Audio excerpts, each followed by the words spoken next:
Good morning, everybody. Nice to see you again this week.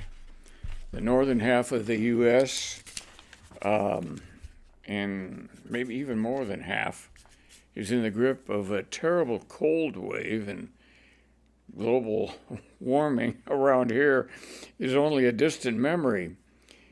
Those who can do so are fleeing to southern climes or getting ready to do so. Valentine's Day is tomorrow, but around here, those pretty valentines we made as kids to give to our neighbors may be in short supply. Nobody wants to go out and trudge through the snow to their neighbors at this point. I'm going to start this program with a little humor, which is also perhaps in short supply these days. It comes from a fellow poet, Ruth Moss, and I've read some of her poetry before. And it's a kind of counterpoint to the poem I read last week from Roy Beckmeyer called God Rode By. You may remember that God rode by on his bicycle, and at the end of his ride, he turned and noticed the pothole in the road, swerved around it with a certain grace I could only describe as divine. Okay, well, for some reason, Ruth took this as permission to, in her book Valentine, to write a kind of counterpoint to that, or maybe you'd have to call it a parody, but it's a very good one. And I want to read that today. It's called Todd Rode By. Todd rode by on his skateboard today. He was all flash and spandex, Warhol's Maryland diptych neoning on his t-shirt. Not real clean, but still somebody reminiscent of Peter Parker. "Hey man," I called. "Can't stop now," he yelled back. "Maybe later." He zoomed by, noticed the pothole in the road, too late, and flew through the air with a certain grace I could only describe as spider-like. Okay, I think that's a pretty cute parody of God Rode By. The next poem I'm going to read is by Billy Collins. And as many of you know, Billy Collins is one of my favorite poets. This one was recommended to me by my neighbor Sharon Aderman. She tells me she reads it when she has writer's block. And the title of it is The Genius. The genius is standing at a stove in a bathrobe, stirring a pot of soup with a long wooden spoon. Earlier this afternoon, he was busy in the margins of a heavy book, and tonight he will take a walk in the garden of calculus. But now there is only the vegetable soup and the circling of the spoon, the easy rotation of the wrist, and the aroma of onion and rosemary. The kind of moment when a brainstorm is very likely to roll in. Not when you are concentrating under a lamp in your study, but when you are up in the woods lifting a stone onto a wall, or washing a glass in the sink. You look up and see a cloud in the window, and then there is only you, the wet glass, and that cloud, which is slowly taking the shape of an astonishing idea. You know, I can understand why she reads that when she has writer's block. Personally, I never have writer's block. I just write in fits and starts and spurts, and I don't worry about sitting down every day and writing 50 words or some such thing, which I think a lot of writers do. And I have no problem with that. It's just not my style.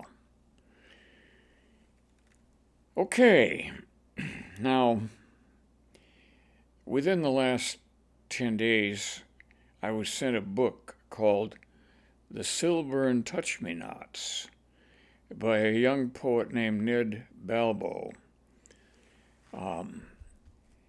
And I'm going to read this poem to you because it is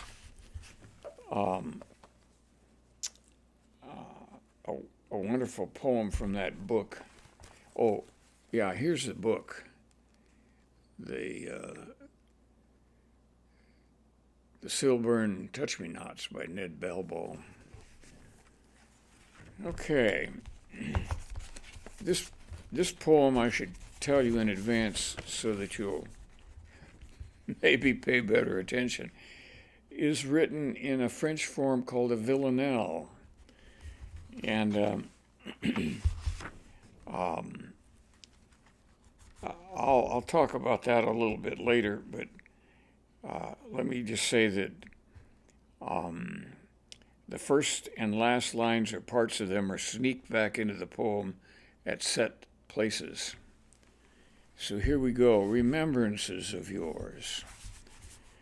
The epigram is, "My Lord, I have remembrances of yours," which is Ophelia speaking from Hamlet. "My love, I have remembrances of yours to give back now that nothing else remains, letters or cards delivered to the doors of homes I lived in long ago, no worse for so much pained reading between the lines. Should I return remembrances of yours or keep them? Words lost, nothing else endures, Ophelia knew. Each line I read sustains your presence, ruined memory of doors that shut between us, back when stars cluttered the sky with constellations, signs not meaningless, remembrances of yours. I can't destroy or throw away the source of cadence, rhythm, voice, though paper thins and letters fade from pages. All the doors of all the lives will never lead. Reverse the path of stars. See how it all begins, my love? I hold remembrances of yours. These words you touched, the dark behind closed doors." I think that's a beautiful poem, and as I said, it's in an old French form called a villanelle. And the first line of the poem is repeated as the last line of the second three-line stanza, and then the last line of the first stanza becomes the last line of the third stanza. And then the first line of the poem, or part of it, becomes the last line of the fourth stanza. I suppose you got all that, didn't you, when I was reading it? Finally, after 15 lines, we get to the end of the poem, which is a quatrain, meaning 4 lines. And the quatrain repeats at least the key words of the first and last lines of the first stanza. Sounds complicated? Well, it is. But this poet does it subtly and without calling attention to what is going on. We focus on his meaning, I think. A triumph, I would say. Billy Collins has in one of his books an attempt to write a villanelle, but he can't make it come out with the right number of lines. and it's kind of a comedic villanelle, and it is hilarious. But the poem I just read is a perfect villanelle, and oddly enough, the villanelle has probably been a form in English as much or more than it has been in French poetry.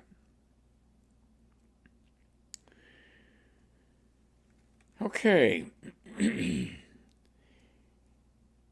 gotten to where we're nearly at the end, and I'm going to read you a short poem by a poet whose name is Rex Wilder. And this poem was just published in the New Criterion journal for December.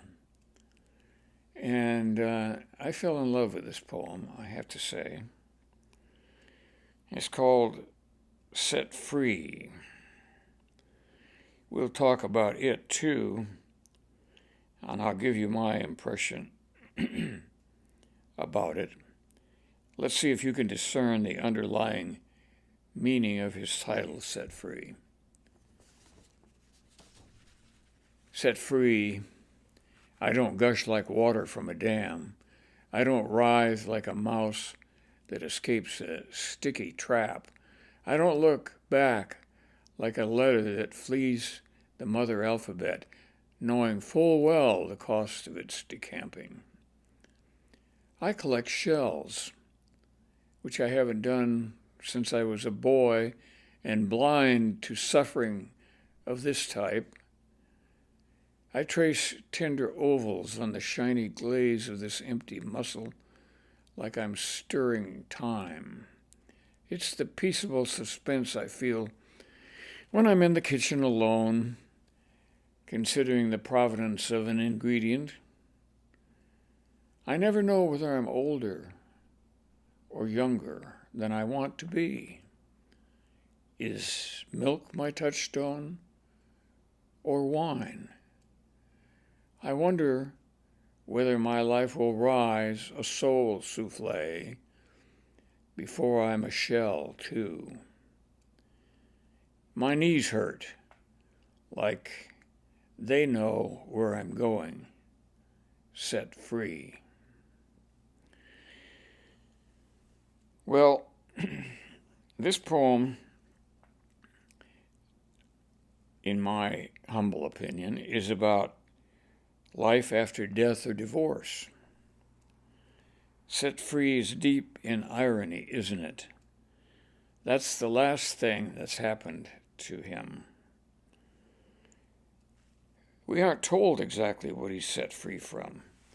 We must discern it.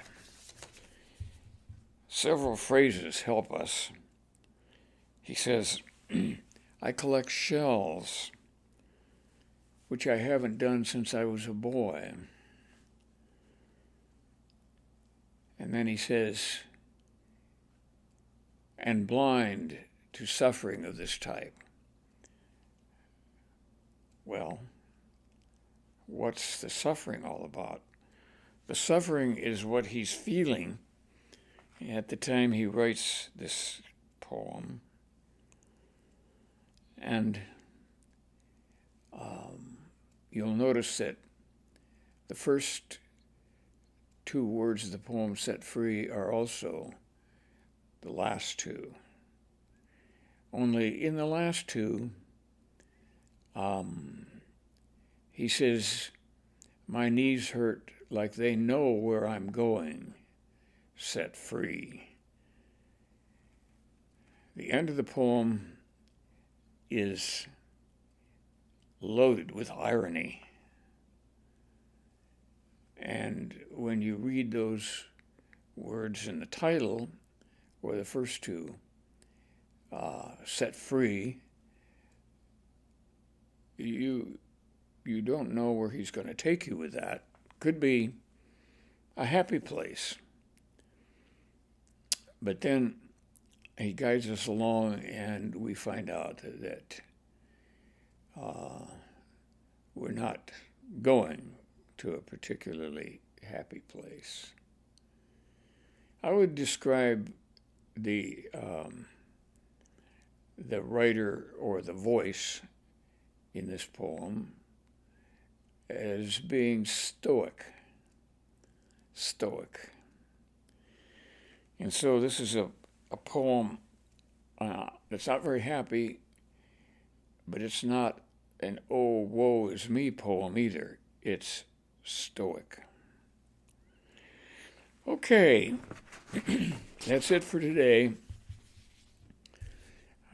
I've subjected you to 4 poems, which is more than my usual 3, but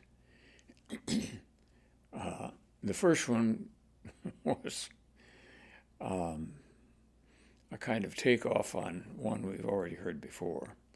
So I'm not sure that it counts. And then we had Billy Collins' The Genius, and we had the wonderful Villanelle by Ned Balbo, and finally Set Free by Rex Wilder. I think we had a very nice mixture of poetic work today, and I just hope that we can find, or I can find, equivalent good works for future efforts. Okay, I'm going to let you go and stir your soup. Bye now, and I'll see you in a week.